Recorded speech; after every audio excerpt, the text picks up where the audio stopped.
చూడండి, సూరన్ ఇబ్న్ మజా 538 reference first ఇక్కడ పెట్టేసానండి. చూసుకోండి అమ్మా, సునన్ ఇబ్న్ మజా 538. ఓకేనా, గ్రేడ్ కూడా సహీనే, దారుసలామే.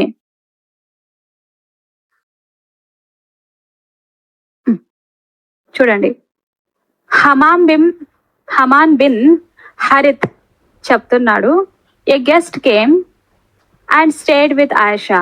ఆయిషాతో ఉన్నాడు ఒక గెస్ట్ వచ్చి, and she ordered that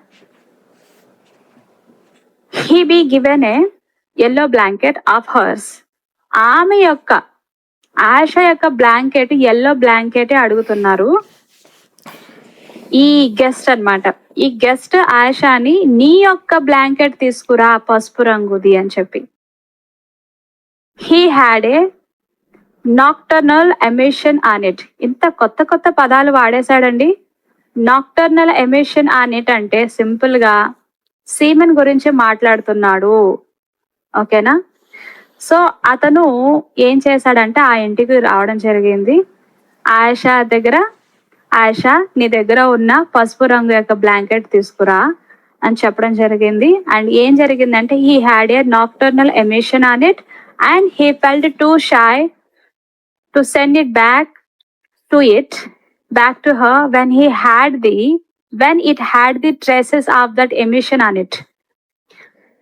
So he dipped it in water, then sent it to her. ఆమె దగ్గర నుంచి ఎల్లో కలర్ పసుపు రంగు ఒక క్లాత్ తీసుకోవడం జరిగింది.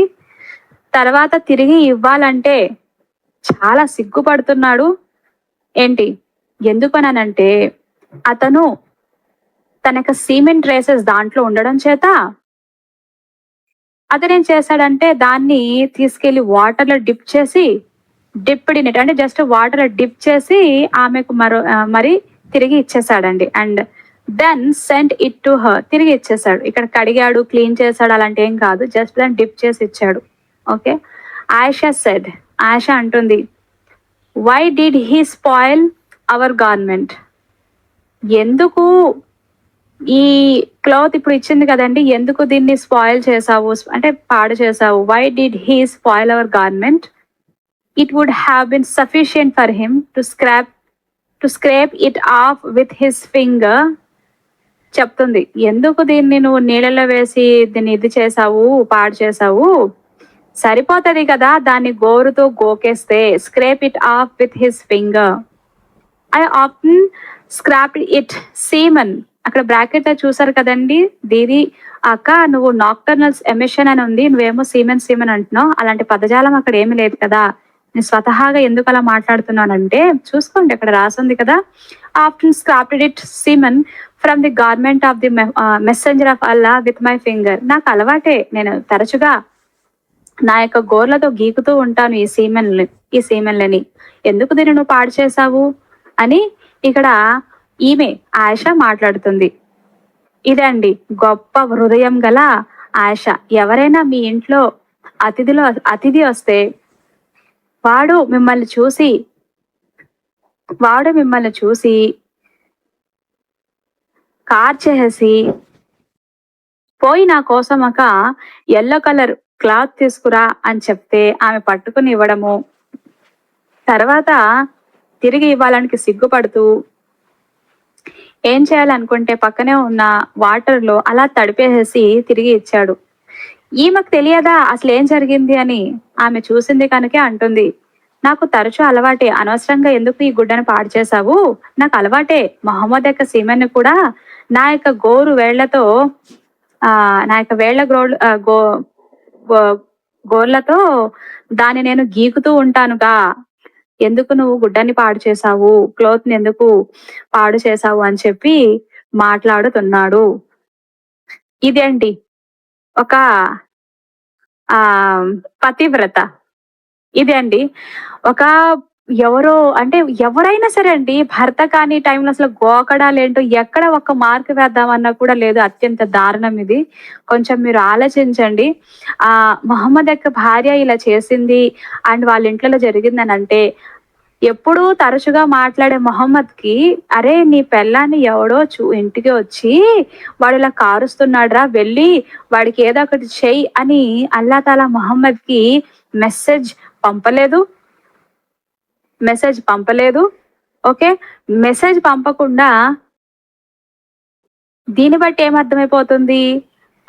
మొహమ్మద్ తనకి ఏ విధంగా కావాలో అదే విధంగా తనకు ఈ అల్లాని వాడుకుంటాడు అని మీకు క్లారిటీ వచ్చేస్తుంది గదా! ఇప్పుడు ఒక వైఫ్ మీద సపోజ్ కూసేపు అనుకుందాము. ఆయిషాకి ఇక్కడ ఏం తెలియదు. ఓకే. అప్పుడు ఏం జరగాలి?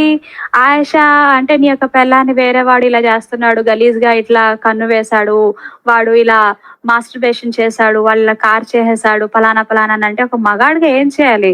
అందులోను నువ్వు ప్రవక్త ఫలానా ఫలానా నీతో అల్లా మాట్లాడుతూ ఉంటాడు అలాంటప్పుడు నువ్వు అల్లా నీకు చెప్పాలి కదా నీ యొక్క పెళ్ళాన్ని వేరే వాడు ఇలా గలీజ్ చూపులతో ఇలా చూస్తున్నాడని చెప్పి. అవునా? అలాంటి ఏమీ జరగలేదు. దానికి తోడుగా మీరు అండ్ నేను నా బోటి లాంటి వాళ్ళందరూ పుస్తకాలు చదువుకుంటారు అండ్ ఇలాంటి గలీజ్ మాటలు రాసి ఏం చెప్పదలుచుకుంటున్నారు అనేదనంటే మీరే ఆలోచించాలి.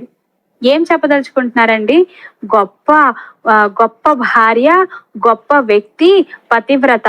ఇదాంటి మనం అర్థం చేసుకోవాలి. ఇందులో అందరు కల్ప్రిటే కదా! ఈ బుక్ రాయడం ఎందుకు? అసలు జరిగిన సంఘటనలతో ఏం నేర్చుకోవాలని చెప్పి, మీ ఇంటికాడ చుట్టాలొస్తే మీ యొక్క భార్యను చూసి సొల్లు కార్చుకుని కార్చేస్తే మీ యొక్క భార్య చెప్పాలి. ఏమని? నేను కొంచెం గీరి పెడతాను. నాకు అలవాటే. నా మొగుడు నాది కూడా నేను గీరుతూ ఉంటాను. అతని యొక్క సీమెన్‌ని సంబంధించి అని చెప్పి. ఇలా చెప్తదా అండి? ఆ! వేరే మగాడి యొక్క సీమెని గీకుతా నాకు అలవాటే అని అంటుందంటే ఏమని చెప్పాలి? అలాంటి అసలు జరిగింది సంఘటననంటే ఆమెను కూడా శిక్షించాలి అండ్ వచ్చిన అతన్ని శిక్షించాలి. అసలు జరగకుండా చూసుకోవాల్సిన బాధ్యత అల్లాది. ఆ!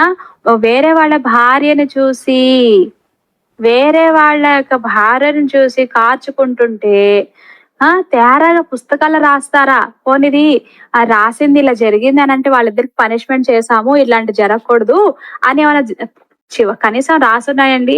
అట్లేం లేవు గదా! దీన్ని బట్టి ఇక్కడ ఇది ఏదైనా పనిష్మెంట్ ఇస్తేనే ఇది చెడు అని మనం చెప్పగలుగుతాం. ఇక్కడ ఎటువంటి పనిష్మెంట్ లేనప్పుడు ఇది చెడు అని ముస్లిమ్స్ చెప్పకూడదు కదా! వాళ్ళేమనాలి? అవును. ఇప్పుడు అమ్మే ఆయేషా ఏ విధంగా అయితే ఇతరులు వస్తే చుట్టాలుగా వాళ్ళు వీళ్ళుగా వస్తే వాళ్ళు మన యొక్క అంటే ముస్లింల యొక్క పెళ్ళాన్ని చూస్తే ఆబ్వియస్లీ అప్పుడు ఏం చేయాలి వాళ్ళు ఏమైనా కారిస్తే మీది నేను క్లీన్ చేసి పెడతాను అని అనాలి. ఇక తప్పదు. ఇలాగే మాట్లాడాలి.